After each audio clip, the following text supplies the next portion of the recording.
¿Querés presentar? Me encantaría presentar a Alejandro Montes de Oca. Actualmente reside en Argentina, pero oriundo de Uruguay, y fue quien dirigió la última evaluación nacional de riesgos realizada en 2023 para comprender la situación de Uruguay respecto al lavado de activos, ¿no? Es la última evaluación que se hace, y en relación a esa evaluación nacional de riesgos que la hace la SENACLAFT. La SENACLAFT es la Secretaría contra el lavado de activos y el financiamiento del terrorismo. Es que ahora, justamente como nos comentaba Brenta hace un rato, el Poder Ejecutivo ingresa al Parlamento una nueva estrategia para prevenir con nuevas herramientas el lavado de activos, ¿no? Alejandro, bueno, fue el secretario ejecutivo del Gafilat, además, un organismo latinoamericano el organismo latinoamericano que coordina las políticas públicas respecto al lavado de activos, y es el director, además de Expansión Internacional. Y bueno, estás muy involucrado, o sea, para mí sos el referente regional de lavado de activos, así que es un placer haberte agarrado ¿Le vas a estas pedir horas. consejos? ¿Le vas a pedir consejos instructivos? ¿Para cómo lavar? No, al contrario. No. Pero para mí es un placer haberte agarrado estas horas que estás en Uruguay para poder conversar un rato contigo. ¿Cómo estás, Alejandro? Muchas gracias. Muy bien, el placer es mío. Es un gusto poder compartir con ustedes este ratito y hablar un poquito de estos temas que son importantes, ¿no? ¿Te sentiste bien presentado? Sí, demasiado. Bueno, antes de ponernos a hablar de la evaluación del 2023 y de la nueva estrategia, algo que siempre me gusta empezar es por remarcar por qué el lavado de activos es importante, porque a veces parece que estamos hablando de un tema que no tiene nada que ver con la vida cotidiana de la gente, ¿no? Y siempre es importante decir ¿en qué esto me afecta a mí, Marcos? ¿Qué tiene que ver con mi vida cotidiana el lavado de activos, no? Sí. Bueno, a ver, es notorio que en los últimos años se ha recrudecido bastante el delito vinculado a las organizaciones delictivas internacionales en Uruguay, ¿no? Y lo que no se asocia muchas veces es que vinculado con el accionar de esas organizaciones hay ganancias, hay un lucro que sacan estos delincuentes mediante este tipo de actividades que son generadoras de ganancias. Estamos hablando de narcotráfico, tráfico de armas, de personas, contrabando, mismo también delito de corrupción. Generan ganancias. Y esas ganancias tienen que ser volcadas de alguna manera al mercado, al sistema económico formal. Entonces, el lavado de activos es justamente el conjunto de actos, de actividades, de procedimientos por los cuales los delincuentes vuelcan sus ganancias al sistema económico y financiero en el cual nos movemos todos normalmente. Entonces, si el país como tal, si la sociedad no toma medidas para prevenir y para luchar contra estos delitos, lo que estamos permitiendo es que los delincuentes puedan tener una influencia cada vez más grande en el manejo de la economía, que tiene como una consecuencia, y lo vemos cada vez más a nivel internacional, una influencia también en los mecanismos de la política, claro, ¿no? Porque en la medida que los posibilitamos o generamos o toleramos que la delincuencia, que cada vez tiene más poder a nivel internacional, tenga también mayor poder económico, por añadidura va a tener más poder político, porque existe el riesgo de que tenga más presencia a nivel político. Claro. Antes que nacieran ustedes, yo me acuerdo por fines de la década del 70, principios de la década del 80, hubo un boom inmobiliario en Punta del Este.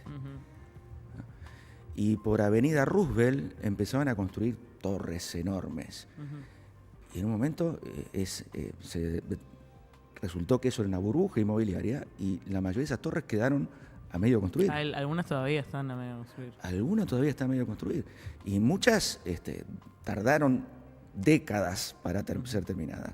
Entonces, el beneficio para la economía fue realmente muy, muy efímero.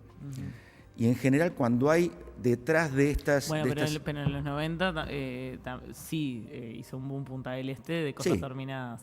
Sí. Eso no sé si era lavado o tal vez ocultamiento de capital de Argentina. De No lo evasión fiscal, sabemos. sí. De evasión No lo fiscal, que es sabemos. distinto. El sí. beneficio para la economía fue muy efímero, pero el beneficio para el delito fue muy importante, ¿no? Exactamente. Claro, porque Exactamente. tal vez se estaba mucho más a punto. blanqueando mucha guita del narco, se estaba blanqueando guita de robos grandes, ¿no? Entonces, O evasión fiscal de o otros evasión países, fiscal, ¿no? o de corrupción. Actos de corrupción de otros claro, países. sí, o de Uruguay mismo, ¿no? Sí. Claro, sí. y te iba a preguntar si está calculado, porque acá muchas No, veces sí. hablamos... Ya te digo que no, ya te digo que no.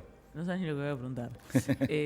Porque acá muchas veces hablamos como de la posibilidad de si habría que legalizar, si el narcotráfico no debería ser un delito y deberíamos blanquear toda esa economía, pero en realidad el lavado no viene solo del narcotráfico, viene Por de supuesto. todo tipo de delitos precedentes, pero más o menos se calcula cuánto de esa masa incalculable, qué porcentaje es del narcotráfico. Vos me decís, no, bueno, el narcotráfico es la mitad. No se sabe. No hay manera, No hay no hay manera, ok. estimaciones a nivel nacional y Claro, tampoco a nivel terminar con el internacional. narcotráfico tampoco terminaría con el lavado. No, pero fíjense que interesante, justamente ahora estaba por un proyecto en el que estoy trabajando, mirando cifras sobre las incautaciones y decomisos, el porcentaje de dinero que se recupera por investigaciones de lavado de activos a nivel internacional.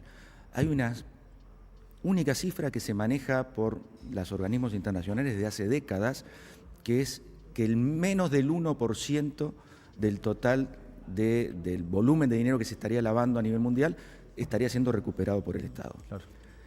Y esa cifra no se ha modificado y no se ha hecho ningún esfuerzo a nivel internacional por actualizarla. Es una suposición basada en determinadas estimaciones que se hicieron en el ámbito de Naciones Unidas hace 1000 años, que nadie ha hecho el esfuerzo por confirmarla o por ver si en el tiempo eso se ha modificado o no. Porque estamos hablando de una actividad delictiva que es subterránea. Claro. Entonces es imposible saber cuánto dinero realmente se mueve. Lo que se ve es lo que se puede recuperar, lo que se ve es lo que se investiga. Por ejemplo, con el tema de las drogas, lo que se ve es la droga que se incauta. Pero se estima que detrás de esa droga que se incauta hay muchísima más de la que pasa. Es muchísima más la que pasa. Sí. Y como fenómeno económico, más que como fenómeno delictivo, ¿está estudiado como vos, si tocas esto sube el lavado, si tocas esto? Porque todo también, o sea, no deja de ser una expresión económica de cómo intercambiamos bienes y servicios escasos. Totalmente. ¿Hay algo que digas como, bueno, capaz que si hubiera menos regulación por acá, o si la gente viviera mejor, o si tocaras el Estado, no sé, sin ser economista y Te sin entiendo. pensar ejemplos inteligentes? Yo tampoco soy ¿Hay economista. algo? Bueno, pero es un poco más que yo. No hay nada. No hay nada que No se hay sepa. ningún estudio, ah. no hay ningún estudio. No hay ningún Podría haber, estudio. ¿no? Es como lo Podría interesante. podría haber. Es un tema en el que lamentablemente no hay suficientes estudios a nivel internacional. Y mucho menos a nivel nacional, porque es un tema en el cual lamentablemente el país no ha profundizado demasiado.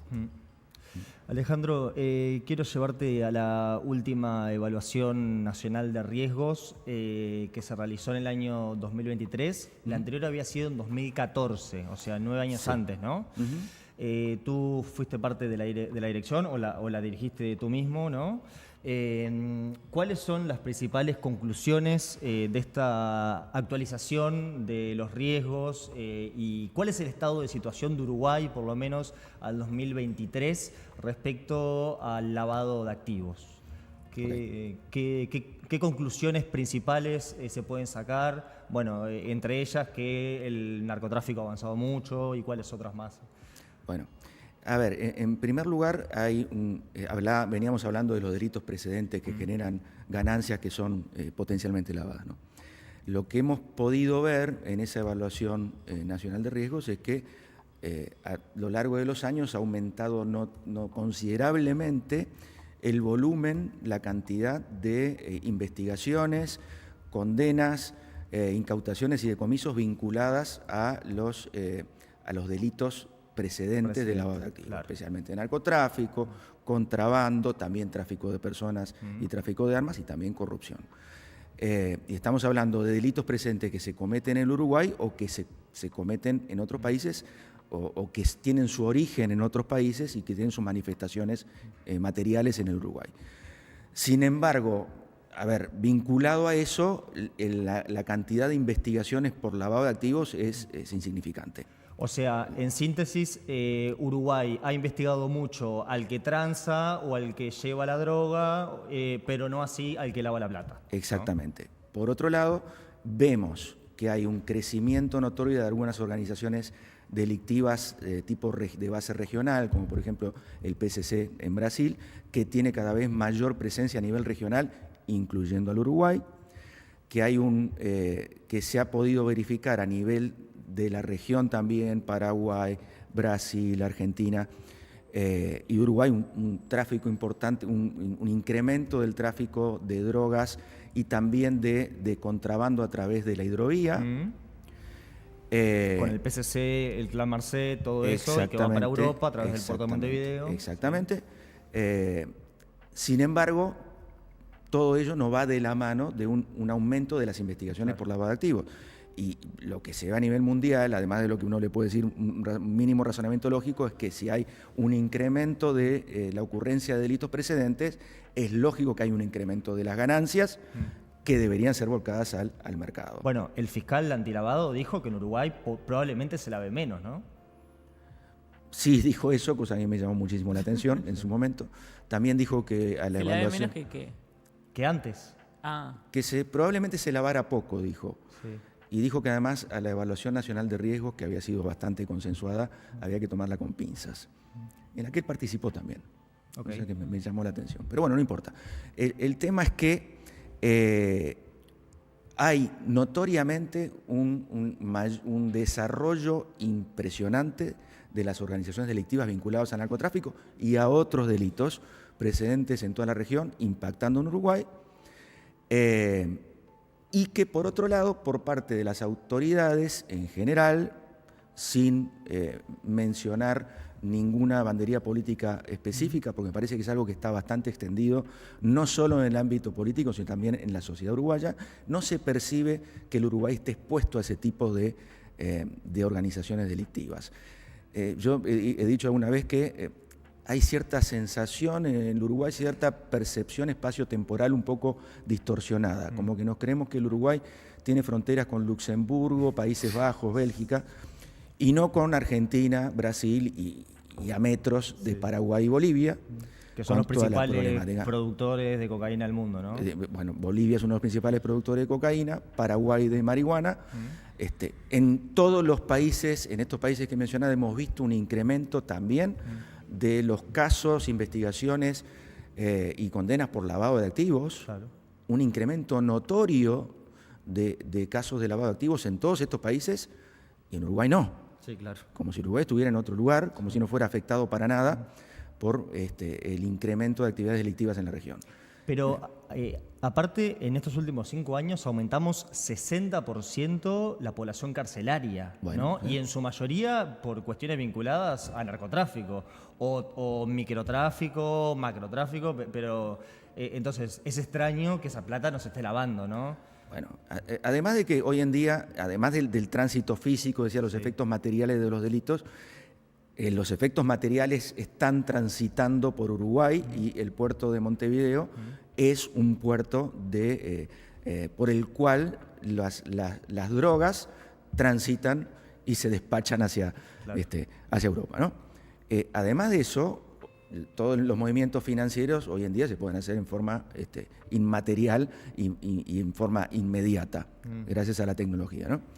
Pero además, otra constatación material que hemos visto también en la evaluación de riesgos es informes de autoridades de Brasil, intercambio de información de inteligencia que indican que algo que podemos ver también últimamente en ciertas manifestaciones delictivas que pasan en la frontera, que hay un traslado de algunas actividades de la delincuencia organizada de la triple frontera, Argentina, Brasil, Paraguay, hacia la doble frontera, Brasil, Uruguay, especialmente la frontera seca de Rivera Libramento, ¿no? Y no es casual que hay un incremento notorio de la criminalidad de tipo, podríamos decir, mafioso, entre comillas, justamente en esa zona, ¿no? Sí, sí, de que aparezcan cuerpos descuartizados. Totalmente. Y demás. Hay algo que me llamó la atención en el informe de evaluación de riesgos nacional, que es que arrancan mencionando la solidez institucional del país, que hay baja corrupción y demás, pero a su vez termina concluyendo que hay muchísimos riesgos, que hay muchísima cosa para atender, que se está atacando poco el lavado de activos. ¿Cómo convive esa contradicción entre un país sólido institucionalmente, con una democracia fuerte, y ser tan débiles respecto al control de lavado de activos? Porque hay cierta contradicción ahí, ¿no? Sí, a ver, ahí hay dos. Yo hablaba de que tenía la sensación de que el Uruguay tiene una percepción espacio-temporal distorsionada. La parte espacial se refiere a con pensar que los fenómenos que afectan a la región no los afectarían a Uruguay, porque Uruguay parecería que está en otra región, en Europa, ¿no? En Europa occidental. Pero está también la percepción, la parte temporal. El Uruguay muchas veces tengo la sensación de creer que está en la década del 50,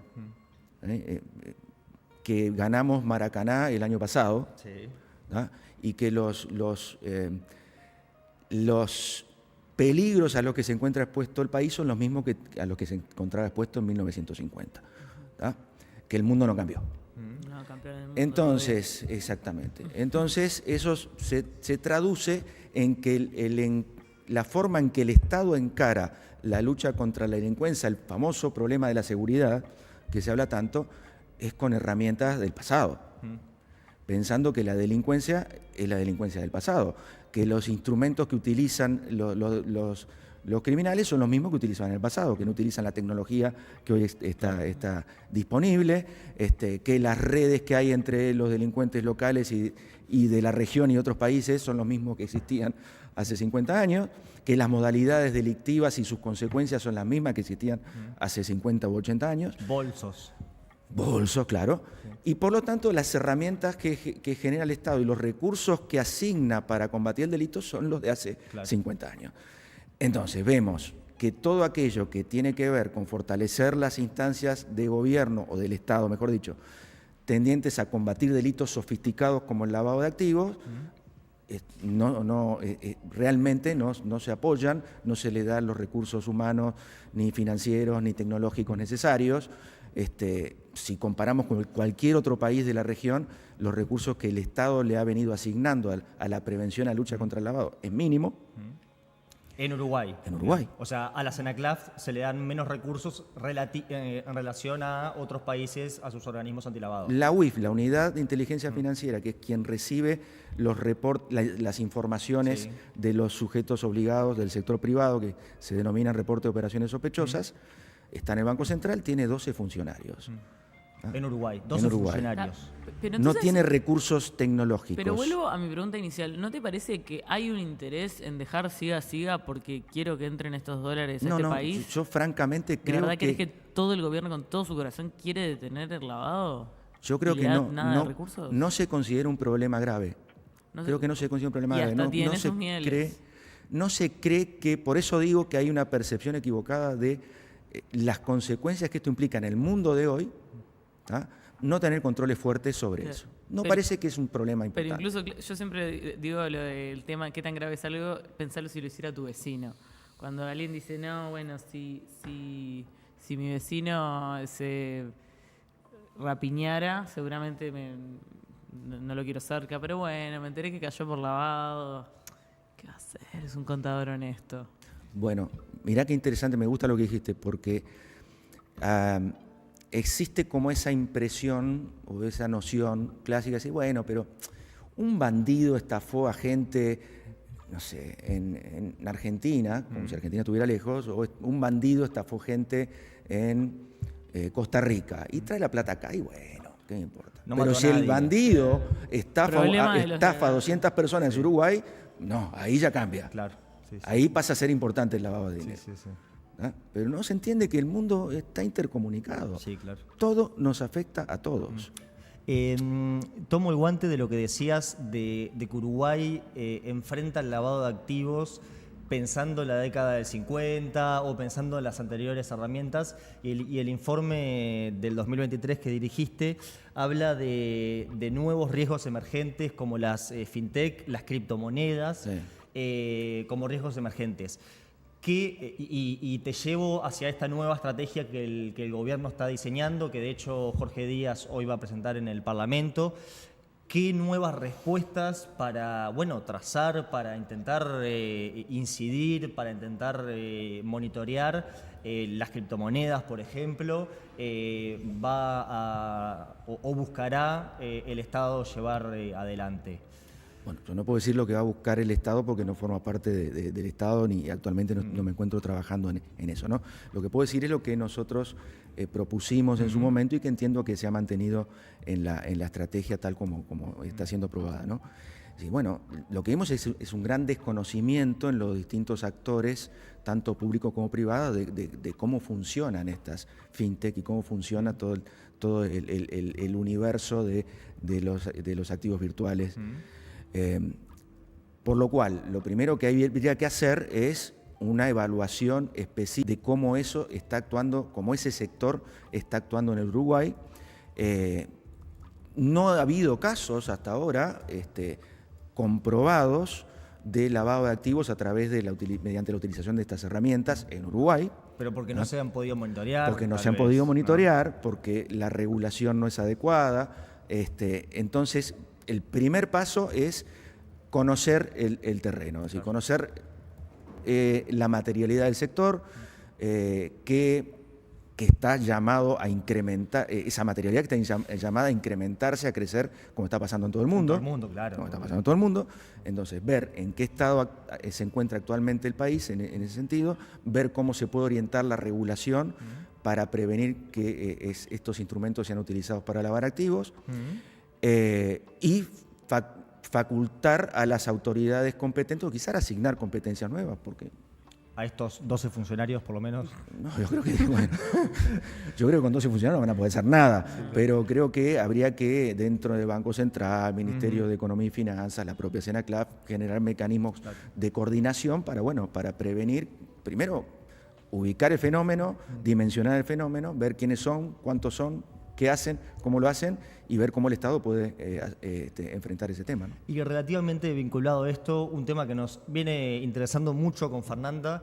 La semana pasada, creo que ayer se presentaron las nuevas cifras de delitos en Uruguay. Bajaron los homicidios, bajaron las rapiñas, o sea, viene bien en ese sentido. ¡Oh, no! Subió el abigeato, pero lo que se detecta es un enorme crecimiento de las estafas, ¿no? Sí, es verdad.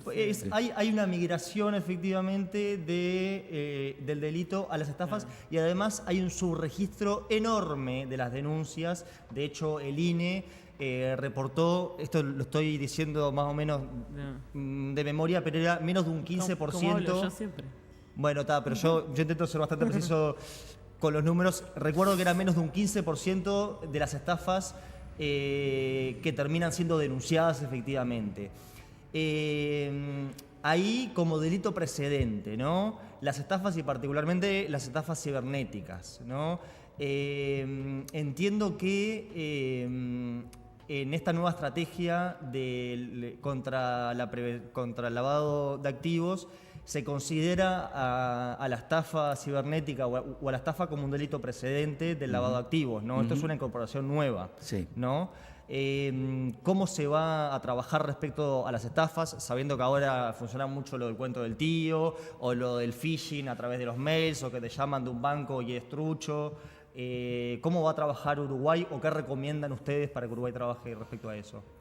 Bueno, dentro de los 10 delitos precedentes considerados las principales amenazas, en lo que es la evaluación de riesgos existen 3 elementos principales: las amenazas, las vulnerabilidades y las consecuencias. Es decir, Las amenazas son aquellos delitos que tienen mayor prevalencia, mayor presencia, que se entiende que generan más activos a ser canalizados a través de la economía legal, es decir, más susceptible de generar lavado de activos.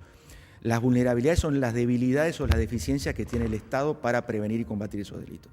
Y las consecuencias son la interacción entre las amenazas y las vulnerabilidades, las consecuencias negativas que tiene eso. Entonces, dentro de las 10 principales amenazas está la estafa. Claro. Entiendo que las estafas cibernéticas han crecido mucho en los últimos 2 años, justamente después de la Evaluación Nacional de Riesgos. Sí. Era un fenómeno que todavía no se... A ver, se había detectado como una amenaza incipiente todos los delitos precedentes cometidos a través de medios informáticos o tecnológicos. Todos, incluido la estafa. Pero ahora entiendo que ha habido casos más...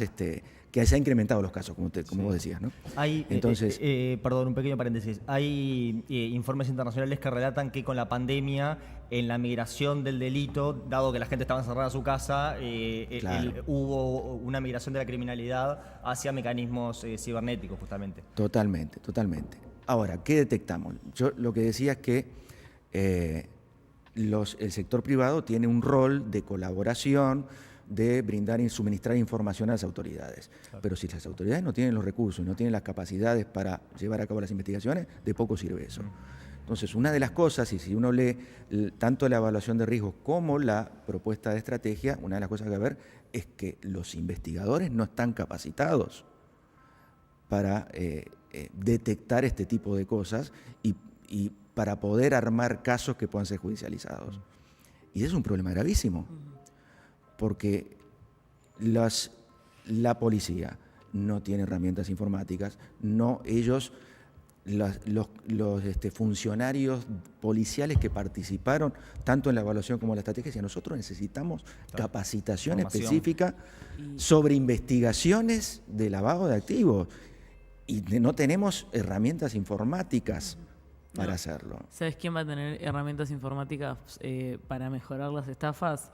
Cualquiera, porque ahora en vez de tener que hacerlo vos manualmente y que te pueda dar lástima o no la persona que estás estafando, lo más fácil del mundo va a ser programar bots para que conversen contigo por mensaje, porque, o sea, ya no van a tener que estafar a una persona por vez, van a poder estafar de a 10.000, o sea, es un juego de números. Scripts. Con alguien que te chatea, si ChatGPT parece una persona, claro, te va a hacer caer. No es una persona. La vida que se nos viene. Yo pensé es que era horrible. una persona. Yo pensé que era un amigo. Sí, el mundo es espantoso. No, pero que el problema es justamente que el Estado no tiene la capacidad. No, porque parece que son los únicos que no pueden adoptar tecnología. No pueden. Es increíble. Alejandro, todavía todo a mano. ¿Cuáles son entonces los principales ejes de la nueva estrategia, por lo menos de lo que ustedes aconsejan al Estado? Bueno, primero hay que organizarse, como decía, hay que prender la luz y organizarse, ¿no? Dijo Lenin un día antes de tomar el Kremlin. Sí, sí, hay una gran desorganización, ¿no? O sea, la normativa de Uruguay está muy bien en líneas generales, es poco lo que actualizar, hay que hacer algunos ajustes del tipo penal y actualización de algunas normas, por ejemplo, el tema de la fintech y los criptoactivos. Pero en líneas generales es el mejor sistema normativo de Latinoamérica en materia de prevención de lavado de activos. Muy bonito. Van a bajar igual el tope de transferencias en efectivo, ¿no? Bueno, eso es un ajuste que me parece que es necesario. Otro vinculado también a la disminución de algunas obligaciones para algunos sectores, cuando las transacciones están bancarizadas, que se va a modificar, me parece bien también. Y suman también a los vendedores de auto de lujo como sujetos obligados, ¿no? Sí. Esa es otra transformación normativa. Es Alguien decía en el chat, Uruguay es un país donde el kiosquero que vende caramelos tiene una Dodge ahí estacionada gigante. ¿Una qué, perdón? No entendí. Una Dodge. Un auto de lujo. ¿Un auto de lujo? Bueno, supongo, no sé. Pero está bueno, igual en líneas generales a nivel normativo. En líneas generales está bien, hay que hacer ajustes, pero está bien. El tema es la la efectividad. Lograr efectividad porque no estamos logrando efectividad.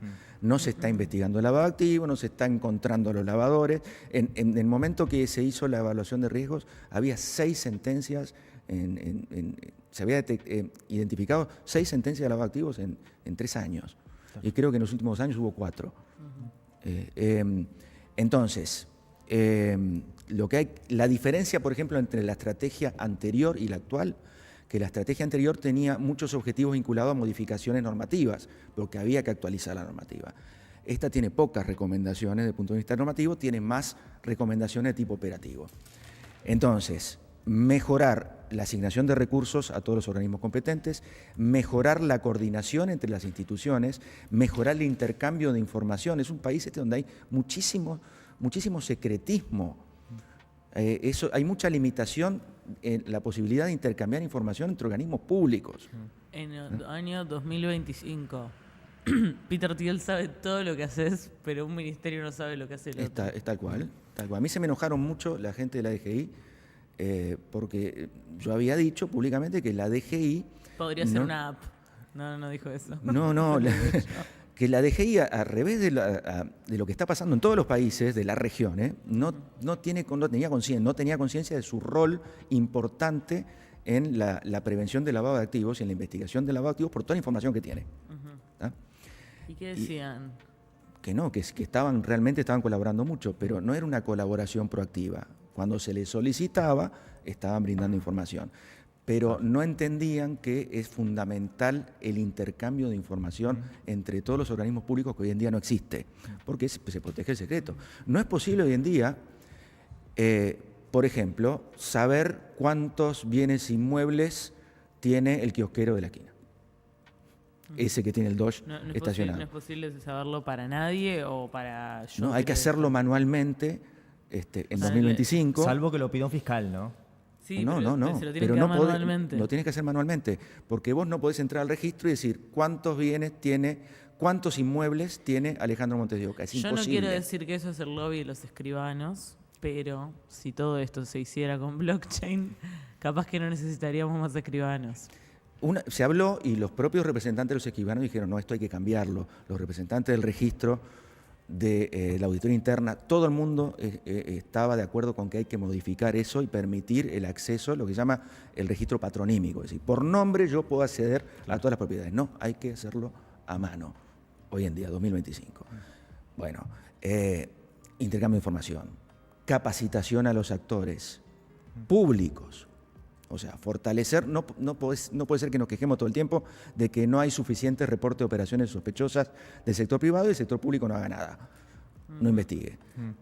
Fortalecer la realización de investigaciones, lo que se llama investigaciones financieras paralelas, que es cuando se está investigando en el ámbito de la Fiscalía un delito precedente, por ejemplo, narcotráfico, contrabando o tráfico de armas, en forma paralela se investigue si existe lavado de activos vinculado. ¿Y para eso van a eliminar la Fiscalía Antilavado? Bueno, no sé, eso no está contenido en la estrategia. Eso me parece que es una medida que se adoptó recientemente en el ámbito político, pero eso no es parte de la estrategia. Okay. Pero ¿cómo haces para que, no sé, ahora Mónica Ferrero está como fiscal de corte, pero antes agarraba los casos grandes de narco? ¿Cómo haces para que Mónica Ferrero en ese momento estaba investigando un contrabando de, no sé, 2 toneladas de cocaína y que a su vez también se encargue de ver cómo la lavaron? Que se lo pase a otro fiscal o que también lo investigue ella. Mira, ese es un problema de diseño que dependerá de las decisiones que se adopten a nivel de la Fiscalía, ¿no? Hay distintas posibilidades. Yo creo que lo que ha sucedido y que ha impactado negativamente en Uruguay es que en los últimos 10 años se cambió como 4 veces la competencia de los fiscales para investigar lavado de activos. Y eso obviamente ha sido un problema. Ahora, si se encuentra la fórmula que sirva y que permita que efectivamente y en forma práctica se investigue en forma paralela el lavado de activos cuando se está investigando los delitos precedentes, a mí no importa cuál sea la fórmula, siempre y cuando funciona. Hasta ahora no está funcionando. Pero esto no puede ser algo por país. Esto, o sea, es para los lavadores, no hay fronteras, y para las jurisdicciones que los investigan, sí. Pero Tal hay cual. cooperación internacional también, ¿no? Sí, pero no hay proactividad. No hay proactividad. No hay Si no hay proactividad entre ministerios, va a haber entre países. Y No la hay. el Gafilat, por ejemplo, lo que hace es generar evaluaciones internacionales y dice tal país está en este estado. No hace coordinaciones, digamos, ¿no? No, el Gafilat lo que hace es generar estándares Sí. que los países deben seguir para mejorar sus sistemas antilavado, en el ámbito preventivo, en el ámbito penal, en el ámbito de la cooperación internacional, pero son estándares. Claro. Primero. Segundo, evaluar el cumplimiento de los estándares por los países. Claro. La última evaluación de Uruguay fue en 2019, la evaluación de Gafilat. Sí. Y dar asistencia técnica, capacitaciones. Claro. Nada más. Nada más. Está. Genera encuentros también, reuniones donde participan. ¿Cómo está la economía de los encuentros y las conferencias de los organismos internacionales, no? Es un exceso. Es un exceso, Es ¿no? un exceso. Speakers. Yo creo que se gasta mucho más en reuniones internacionales que lo que se recupera de activos. Completamente. Sí, ¿no? Sí. Sí. Y tenemos- seguramente en varios rubros. Y tenemos 12 funcionarios en la UIF, eso es increíble. Cuando decías que... Ojo, Sí. cuando a esto que me refiero es a nivel internacional, ¿eh? Sí, sí, lo sí, que sí. se gasta a nivel Sí, sí, internacional. sí, en general. Cuando decías que esta última estrategia tiene Hay que ver... Zoom, chicos. Cuando decías que esta última estrategia tiene que ver más con elementos operativos, ¿tiene también que ver con que en estos últimos 5 años se soltó un poco el cinturón al control efectivo del lavado de activos y por eso los resultados materiales de encarcelamiento de personas por lavado de activos fueron bajos? A ver, lo que podemos ver objetivamente es que no había recursos, no ha habido recursos para las autoridades competentes, los que tienen la función, las facultades de investigación, no han tenido la capacitación, y ha habido cambios en las competencias de las fiscalías y no ha habido iniciativa respecto de generar investigaciones financieras paralelas cuando se investiga los delitos precedentes. Eso es lo que podemos ver. Y como resultado, no hay casos. ¿Ah? Y los pocos casos que hay también son, como se dice, chiquitaje, ¿no? O sea, no son, no son proporcionales a lo que se esperaría de acuerdo al volumen inmenso de delitos precedentes que se está detectando, que lógicamente genera muchísima plata. Y no se está... en lo que pudimos evaluar no se estaba traduciendo en investigaciones y mucho menos en incautaciones de comisos de dinero u otros bienes vinculados, ¿no? Última pregunta, porque ya tenemos que ir cerrando. Si solamente se recupera el 1% y tenemos 12 funcionarios, ¿cuál es el punto? ¿Por qué seguir luchando contra esto que parece que está para el sol con el dedo? ¿Decís en el país o a nivel En el internacional? mundo. Bueno, a ver, en el mundo hay un desarrollo de las medidas antilavado y hay un incremento de la detección de actividades de lavado de activos, ha habido un incremento de investigaciones de sentencias de condena por lavado de activos bastante notorio en los últimos años. Ahora, ¿el sistema se puede decir que es efectivo? No, no se puede decir que es efectivo. El año pasado terminó la 4ª ronda de evaluaciones de todos los países de la implementación de estos sistemas y el panorama es bastante desalentador. Los resultados a nivel internacional de la prevención, la detección de lavado de activos es lamentable. ¿No? El panorama respecto de la implementación de las medidas preventivas por el sector privado a nivel mundial es más que lamentable. ¿Tá? Entonces seguir gastando recursos, el número de esfuerzos y todo investigaciones por lavado de activos, el número de países que han recibido calificación aceptable por los resultados en cuanto a la persecución penal del lavado de activos es menos del 10%. Ahí estás hablando del informe del Gafi. Del Gafi. Sí. ¿Ah? Entonces, Entonces, yo lo well, que sí siguen the creo, point. es que el sistema debería interrogarse hasta qué punto no es oportuno hacer un rediseño del mismo. Lo que pasa es que es un tema vastísimo que implica también el análisis sobre la forma en que se están enfrentando los fenómenos vinculados a los delitos precedentes, al narcotráfico y a otro tipo de actividades delictivas. ¿Un rediseño en qué sentido? ¿Del sistema financiero, de los delitos, de la economía, de qué? Un rediseño de la forma en que se está previniendo y persiguiendo el lavado de activos, que probablemente lleve a pensar un rediseño de la forma en que se está previniendo y combatiendo algunos delitos precedentes. Claro. Legalizar algunas Por cosas, ejemplo, la forma en que es- se está previniendo y combatiendo los delitos vinculados al al narcotráfico. tráfico de drogas Y en ilegalizadas. eso, ¿cuál es tu opinión? Creo que hay que analizarlo, cosa que no se está haciendo. Sí, hay que analizar que capaz que eso tiene que blanquearse. La ya respuesta está. es No podemos abierta. seguir perdiendo tiempo. La respuesta es abierta. Ujú. El tema es que, a ver, Que no se cuando- ana- pero a nivel mundial no se está analizando todavía, eso decís. ahora la Comisión de Estupefacientes este año tuvo una reunión en la cual se decidió estudiar los resultados de la estrategia mundial de lucha contra el narcotráfico. Comisión de Estupefacientes De las Naciones Unidas. De la ONU. De Naciones Unidas, perdón. Y bueno, vamos a ver, yo soy un poco escéptico sobre que eso pueda tener resultados Pero bien, demasiado es un contundentes, pero Sí, es un avance. Luego de 120 Hace- años de prohibicionismo. No, pero Naciones Es Unidas un hacen avance. muchas cosas. Ahora, en el tema del lavado de activos, hay que decir que el año pasado terminó la cuarta ronda global de evaluaciones y en vez de, después de ver todo este resultado tan negativo, tan pobre, en vez de sentarse, bueno, vamos a analizar esto y ver qué podemos hacer para que esto mejore, no. El viernes terminó la cuarta ronda y el lunes empezó la quinta ronda. Claro. O Lo sea, cual me parece que revela una baja autocrítica. Para mí parece como todo un plan perfecto, es que si yo fuera el lavador, querría que esté pasando todo lo que está pasando. Sí, pero igual, perdón, porque también es verdad que estamos con la foto de los últimos años en Uruguay, pero los anteriores 15, o sea, hubo muchísimos casos de persecución al lavado, ¿no? Sí, pero o sea, la Operación Campanita fue de las más exitosas a nivel regional, yo creo, o sea.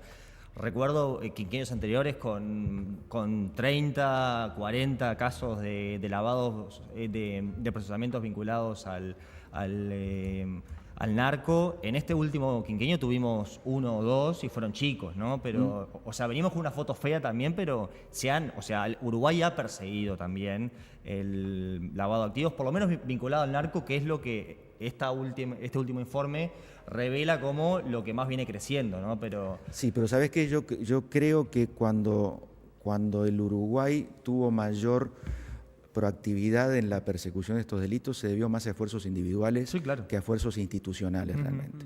¿eh? sí. Entonces, eso debería cambiar, porque no está bien que dependa la efectividad de un sistema de que hoy tengas a fulano, mañana a perengano y pasado a mengano. Pero el sistema también funciona por voluntad política, ¿no? Bueno, eso es otra cosa. El tema es que debería haber Porque una es individual, pero es político también, ¿no? Claro, pero Sí. debería haber algo que funcione a pesar de quién esté en Sí, ese lugar. pero mirá que es fundamental que exista esa voluntad política consolidada a nivel del Estado Pero debería y ser de un la acuerdo sociedad, nacional, decís no vos. importa quién esté en cada cargo concreto. Pero el director de la Senaclaf te lo pone el gobierno. Por supuesto. Pero, puede pasar que la Senaclaf tenga una persona que tenga mucho interés, Pero pero no tenga respaldo. en el MEF, en el por gobierno. ejemplo. Sí. No, eso es otra cosa, ¿no? Pues, la ubicación institucional es otra cosa. Pero ha sucedido que de pronto hay una persona que tiene mucha iniciativa o mediana iniciativa en un cargo, pero no tiene el respaldo del gobierno. Claro. Y eso en definitiva te frustra cualquier esfuerzo que puedas, o cualquier iniciativa o cualquier esfuerzo que quieras realizar para mejorar el sistema, ¿no? Al fin y al cabo es una cuestión de voluntad política también. Voluntad política al más alto nivel. Sí, claro, por eso. Voluntad política al más alto nivel. Por eso. Me parece una muy buena síntesis.